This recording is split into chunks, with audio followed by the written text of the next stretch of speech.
Lahore tax चोरी रोकने के लिए पंजाब रेवेन्यू अथॉरिटी ने मास्टर फ्रेंचाइजर से टैक्स वसूल करने का फैसला कर लिया। तमाम ऐसे रेस्टोरेंट्स जो फ्रेंचाइज के तौर पर चल रहे हैं, उन रेस्टोरेंट्स का मास्टर फ्रेंचाइज कस्टमर से टैक्स वसूल करके जमा करवाने का पाबंद होगा।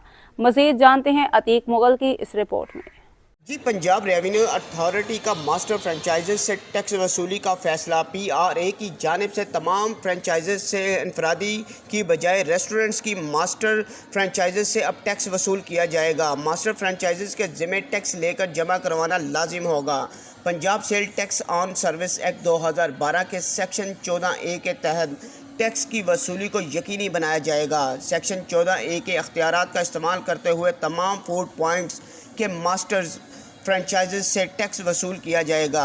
टैक्स की अदायगी मोबाइल ऐप्स और स्मार्ट कार्ड से भी की जा सकेगी। फूड पॉइंट्स में कॉफ़ी हाउसेज, होटल्स और रेस्टोरेंट भी शामिल होंगे। जी।